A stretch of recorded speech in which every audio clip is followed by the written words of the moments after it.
지금 제가 와 있는 곳은 전라남도 구례 지리산 자락에 있는 연곡사입니다. 이 연곡사는 지금은 가람의 면모가 일신해서 정연한 모습을 보이고 있는데요. 사실은 근현대기에 아주 많은 우여곡절을 겪은 그런 사찰이기도 합니다. 그래서 최근에 와서 가람이 중창을 했다고 볼 수가 있죠.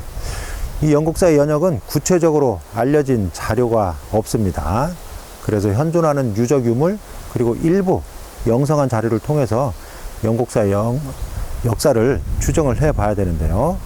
현재 연곡사에는 신라시대 이후에 각 시대별로 대표적인 석조 미술품이 남아 있습니다. 그래서 그 석조 미술품을 통해서 늦어도 신라 말기에는 창건이 되었고, 고려 초기에 대대적으로 중창이 됐고, 조선시대에도 법등이 끊이지 않고 지속적으로 이어져 오다가 조선 후기에 소요대사가 머물면서 크게 중창되면서 오늘날까지 이어진 걸로 이렇게 알려져 있습니다. 조선시대에 아주 유명한 스님들이 몇 분 계신데, 그 중에 순천의 송광사에 머물렀던 부유대사라고 하는 분이 있는데, 이 부유대사의 법맥을 잇는 대표적인 스님이 바로 이 소요당대사, 소요대사라고 볼 수가 있습니다. 그만큼 많은 문중들이 모였고 또 추앙을 받았기 때문에 이 소요대사 같은 경우는 전라도 호남 일대뿐만 아니라 전국적으로도 아주 이름이 났던 그런 대표적인 승려였죠. 바로 그 조선시대에 유력한 활동을 했던 소요대사의 승탑이 바로 이 연곡사에 세워져 있습니다. 바로 지금 보시는 이 부도인데요. 우리나라에 현재 신라시대 한 20여 개의 부도 승탑이 있고요. 고려시대는 현재 북한 지역의 현황을 정확히 알 수 없기 때문에 대략적으로 한 80여 개 정도로 제가 파악을 하고 있습니다. 그리고 조선시대는 임진왜란 전과 후가 큰 차이가 있는데, 그건 불교계 또 억불 숭유 정책과 관련이 되어 있습니다. 그래서 조선 전기에는 현재 한 20여 기를 조금 선회하는 23, 4기 정도가 현재 기록이나 현존한 유물로 확인이 되고 있고, 조선 후기는 그 이전과 다르게 부두를 세우는 전통이 형성됩니다.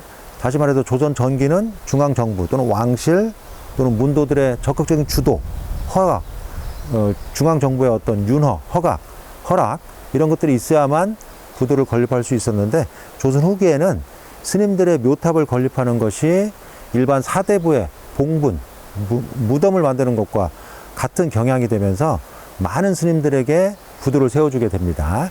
그래서 현존하는 조선 후기의 부두는 한 2,600여 기 정도 제가 파악을 하고 있습니다. 물론 보고된 자료 또는 현재 확인이 가능한 자료들만 수량화한 겁니다. 그런데 현재 통신라, 고려, 조선 다 북한 지역도 역사의 무대가 됐기 때문에 북한 지역에 대한 현황을 모르기 때문에 앞으로 남북한의 교류 또는 통일이 이루어진다면 각 시대별로 스님들의 승탑 부도가 어느 정도 건립되었는지는 대략적으로 파악할 수 있지 않을까 생각이 됩니다.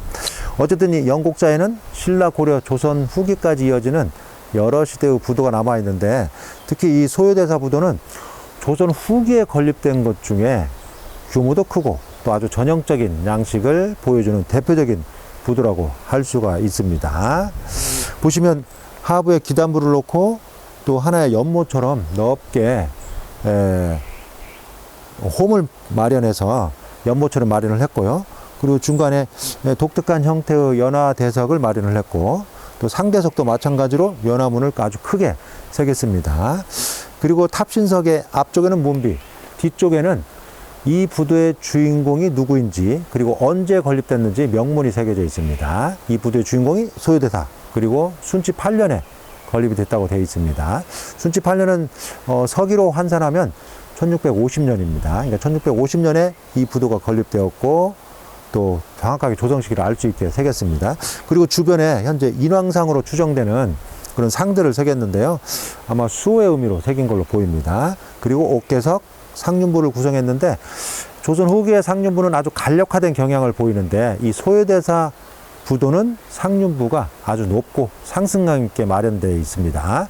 특히 상륜부의 연화대석과 화염형 묘주 그 사이에 독특한 동물상이 있는데요. 저 동물상을 봉황으로 보기도 하고, 또 봉황과 이 부도, 불교적인 조형물과는 어울리지 않기 때문에 가릉빙가로 보기도 합니다. 저도 현재 모습은 봉황 또는 닭의 형상을 가지고 있는 걸로 보이지만 이 부도의 어떤 성격, 부도의 어떤 원래적 의미의 건립 목적이라고 본다면 가릉빙가로 보는 게 또 맞습니다. 어쨌든 그 새긴 사람을 만나봐야 정확하게 어떤 새를 새겼는지 알 수 있을 것 같습니다. 현재는 겉모습은 봉황, 그렇지만 이 부도의 성격, 본래적 의미는 가릉빙가, 이렇게 봐야 합니다. 어쨌든 보시는 것처럼 기단부부터 상륜부까지 조선 후기에 건립된 것 중에 완연한 모습을 보이고 있는 대표적인 부도라고 할 수 있습니다. 그런데 우리나라 부도 역사상 이 소요대사 부도가 또 하나 중요한 것은 우리나라는 신라나 고려시대 때는 일반적으로 한 스님에 한해서 하나의 사찰에 부도와 탑비를 세웠습니다. 그래서 그걸 일승, 일사, 일탑, 일비, 그런 원칙을 가지고 있었는데 고려 말부터 조금 더 다른 경향이 나오기 시작을 하고, 그러한 경향이 조선시대에 와서 유력한 스님들에 한해서 크게 성행하는 그런 양상을 보이는데, 그 성행하는 양상의 전기가 된 전환점이 된 스님이 바로 이 소요대사 부도라고 할 수 있습니다. 그러니까 소요대사 때부터 아주 높게 추앙받는 스님들을 중심으로 해서 여러 사찰에 여러 개의 부도와 비를 세우는 그런 전통이 세워집니다. 그래서 뭐 일승, 일사가 아니고 일승, 다사, 다탑, 다비, 이런 경향이 생기게 되는 거죠. 그걸 분사리에 의한 부도와 탑비의 건립 경향이라고 볼 수가 있는데요. 이러한 것은 아마 부처님, 석가모니의 어떤 분사리 탑을 건립하는 것에서 영향을 받은 걸로 보입니다. 그러니까 현재 이 소요대사도 부처님의 버금가는, 부처님의 몹지 않은 아주 훌륭한 스님이라는 그러한 경향이 아마 고려 말 조선시대 때 생기기 시작한 게 아닌가, 이렇게 이해가 됩니다. 그래서 유력한 스님들의 경우 전국의 여러 사찰에 살아생전에 머물렀거나, 또는 그 사찰의 어떤 연역과 관련해서 중요한 역할을 했거나, 아니면 입적한 사찰, 이런 기념될 만한 곳에 여러 개의 분사리 부도를 일승, 다사, 다탑, 다비 원칙에 의해서 세운 게 아닌가, 이렇게 판단을 해볼 수가 있습니다.